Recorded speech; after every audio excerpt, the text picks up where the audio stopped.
supérieur ou un responsable parfait ne rend pas dépendant. Un prof parfait, en fait, même un accompagnement, quel est le but de l'accompagnement? Enzo Bianchi m'avait dit ça un jour. Enzo Bianchi m'a dit, le but de l'accompagnement, c'est de ne plus avoir besoin d'accompagnement. Le but de l'accompagnement, le but de la direction spirituelle, c'est qu'il y ait un moment où soi-même on est capable. Alors le problème, c'est qu'on n'est jamais à 100%. Et puis, il y a l'orgueil qui entre et tout ça. Mais c'est vrai que je pense que vous avez vu ça, que normalement, au fur et à mesure des années, surtout pour les plus mûrs parmi nous, l'accompagnement a un peu changé de sens. Moi, quand j'étais jeune, j'allais voir mon accompagnateur, j'ai besoin de réponses. Maintenant, quand je vais voir mon accompagnateur, je dis des choses et ça me clarifie à moi aussi, et lui, il dit pas grand-chose, et puis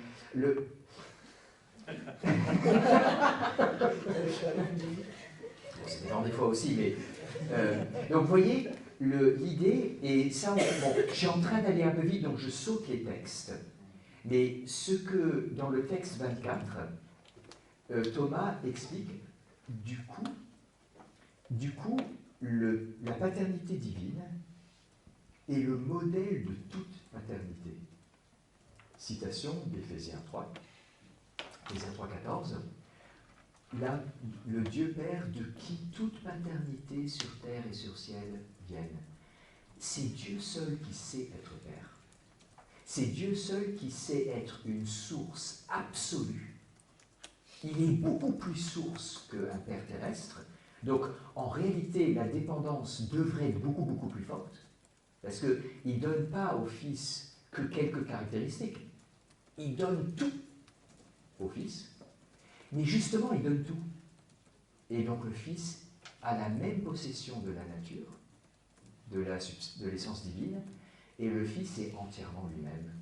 Et du coup, on a ce jeu dans la paternité entre un besoin total et absolu et une liberté, une autonomie totale. Et c'est le modèle de la paternité. Jamais la paternité ne doit écraser. Jamais la paternité ne doit écraser. Alors bien sûr, c'est un modèle, c'est Dieu. Nous, on n'y arrive jamais. Mais ça veut dire deux choses. Ça veut dire que quand on veut essayer de penser Dieu Père, on est obligé de purifier toutes nos conceptions de Père et toute notre expérience de nos paternités humaines. À la fois notre Père et quand nous-mêmes on est Père, comment on est Père. Mais justement, ce modèle nous aide à le faire. Vous voyez ce que je veux dire? C'est qu'on a besoin de purifier pour savoir comment est Dieu Père, mais c'est en regardant Dieu Père qu'on peut purifier notre relation à notre Père ou à notre propre paternité. Dieu est le seul Père qui est Père, comme il faut. Et pourquoi? De nouveau, parce qu'il donne tout. Parce qu'il donne tout.